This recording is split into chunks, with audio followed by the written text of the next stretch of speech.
everyone, and welcome to English Pod. My name is Marco. My name is Catherine, and today we're celebrating a very important and very special American holiday.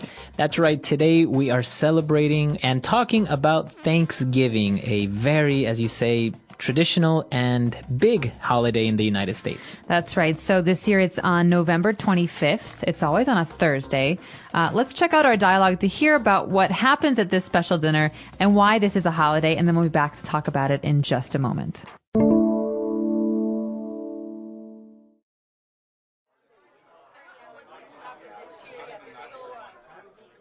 So, what are you doing for Thanksgiving? Not much, really. It's more of an American tradition.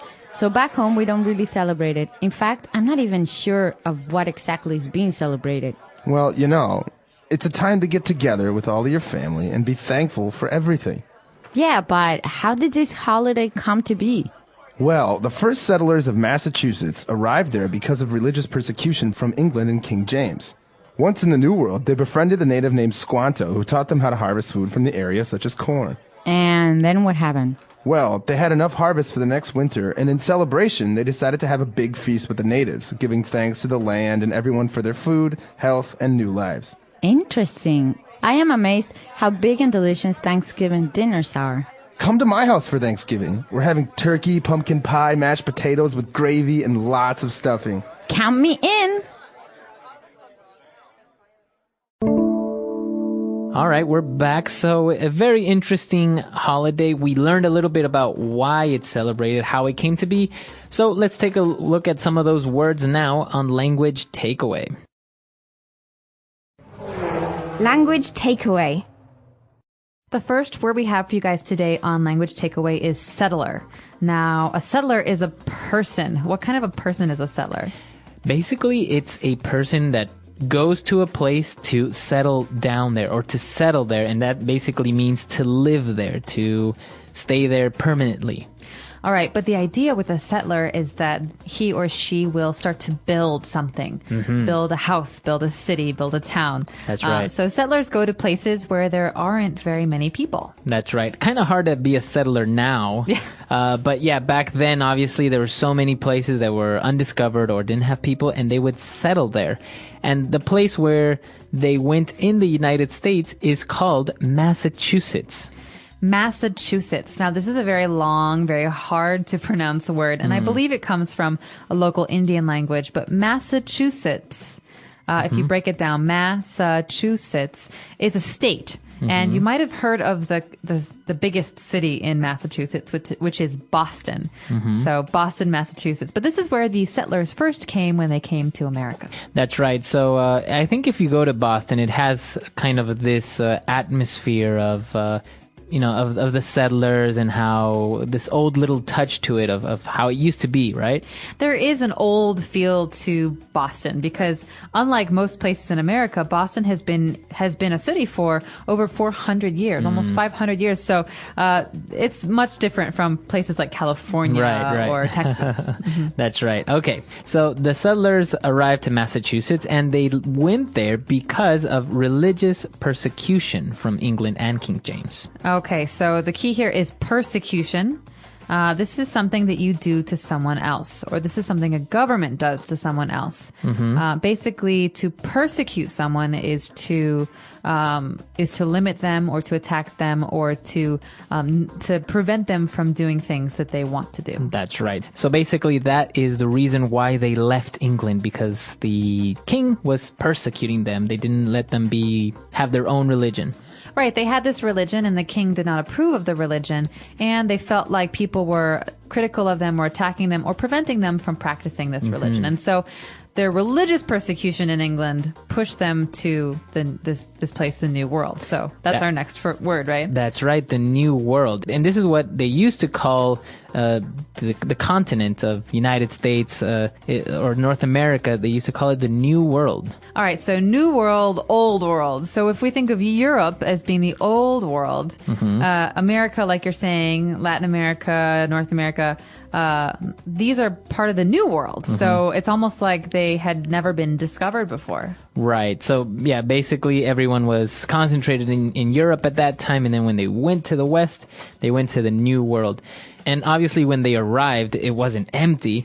They had people there. And we say that they are the natives of that land. Okay, so a native of some place is someone who comes from there originally. Mm-hmm. All right, so if I came to America in 1500, there were Native American Indians who were living there. And so they're the natives of this place. Natives. Now, can you use that nowadays? Can you say, I am a native of Italy?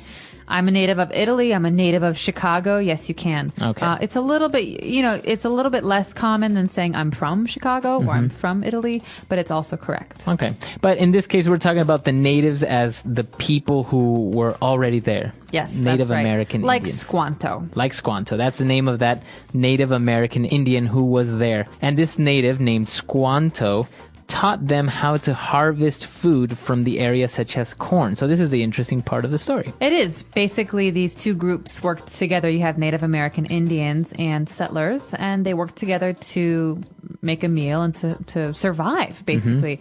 And to harvest food, the key here is that it's a verb. It's something you do to crops, or like corn, or potatoes, and you take them out from the field and you bring them home. Right. Okay. So in this case, the corn is growing out of the land, and if you go out and cut it down and take it, you are harvesting corn. You are picking collecting it. Exactly. And so they harvested the food and they have a very big meal. So we do want to talk about the special meal here that features all of this harvested food. Let's take a look at some of those words in Language Takeaway Part 2. All right. So talking about the foods. Now, obviously, the tradition is that you have this big meal together, and the one thing that is, I think, a given is that you have a big turkey.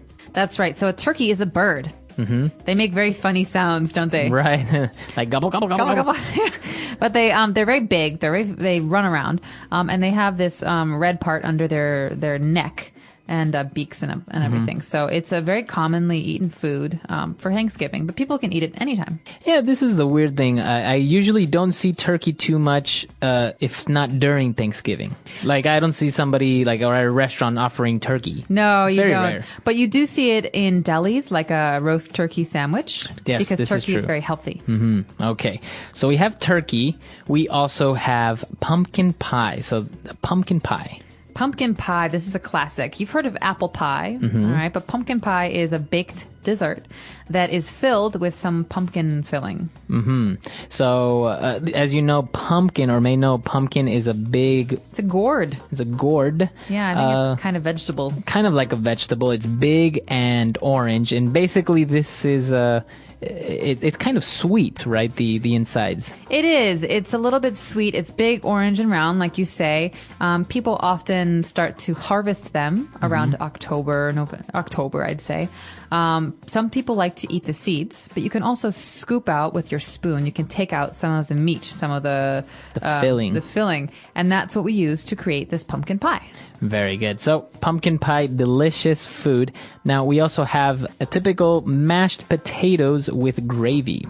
All right. I love mashed potatoes. Mashed means to squish or to break down or to push down. And so mashed potatoes, you have a normal potato and you mix up all the potatoes together. So it's kind of like soft and creamy. It almost becomes like a paste or almost like, let's say, like ice cream, but not cold. Not cold and not sweet. But yeah, that's the consistency. That's what it feels like. And so when we eat potatoes like this, in America, we often like to eat it with a sauce. And the sauce that we eat with mashed potatoes is called gravy. Gravy.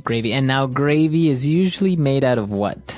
Gravy is made from, well, you can make different kinds of gravy, but the way that we make it at my house is we take all of the juice from the turkey, because when you bake a turkey in the oven, some on the bottom of the pan, you'll get some liquid, some water, some fat, and you use that to make a gravy. So okay. it's brown and it's very salty and delicious. Awesome. Sounds delicious. And to end things, we have stuffing. Now, this stuffing is goes inside the turkey, right? But then you take it out.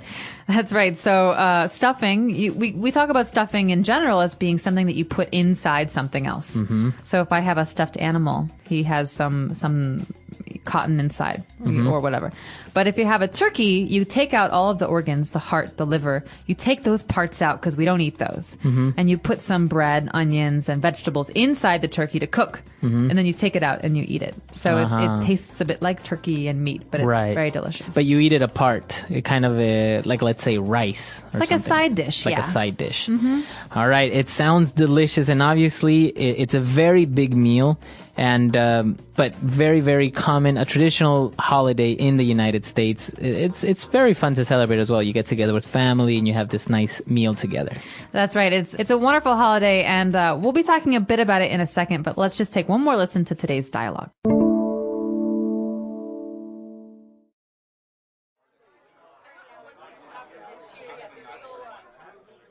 So, what are you doing for Thanksgiving? Not much, really. It's more of an American tradition. So back home, we don't really celebrate it. In fact, I'm not even sure of what exactly is being celebrated. Well, you know, it's a time to get together with all of your family and be thankful for everything. Yeah, but how did this holiday come to be? Well, the first settlers of Massachusetts arrived there because of religious persecution from England and King James. Once in the New World, they befriended a native named Squanto who taught them how to harvest food from the area, such as corn. And then what happened? Well, they had enough harvest for the next winter, and in celebration, they decided to have a big feast with the natives, giving thanks to the land and everyone for their food, health, and new lives. Interesting. I am amazed how big and delicious Thanksgiving dinners are. Come to my house for Thanksgiving. We're having turkey, pumpkin pie, mashed potatoes with gravy, and lots of stuffing. Count me in!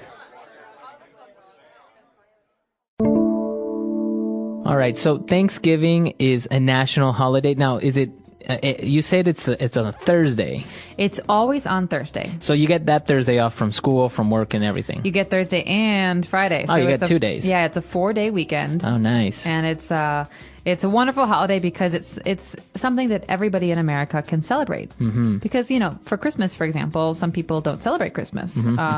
Or you don't really get holiday time off during the summer for everyone, maybe just the school children. And so this is actually a nice holiday because everybody is home. Right. So it doesn't have a religious connotation because you're talking about, you know, the settlers and how they arrived there and they survived a harsh winter. And so, as you say, it's kind of like a neutral holiday where it's a good excuse to get together, have a big meal, and just spend quality time with the family. That's right. You cook all day. You eat. You watch some football on TV. You spend some time with your family, and you fall asleep very, very full. So this is another very interesting thing, is that usually on TV, because everyone is home, everyone is having dinner or spending time with each other, they will have a football game on TV for Thanksgiving. That's right. So everyone's sitting around eating dinner, and then there's a football game on the TV. Yeah. Wow. So that's kind of bad for the football players that have to be playing on Thanksgiving Day. Yeah, but they get all hungry, you know, out there on the field, and then they get to go home and eat a big and turkey. have a big meal. It's very, very interesting. We'll put some pictures of the food that is commonly served on this holiday, and it would be interesting to know if I know a lot of our listeners are not originally from the United States. So if you are there, tell us if you've celebrated it, or how have you seen it, or will you celebrate it, or any story that you can share with us. That's right. We are very excited to hear this from you, and we wish you all a very happy Thanksgiving. Visit our site, EnglishPod.com, to tell us more. All right. We'll see you guys there. Bye. Bye.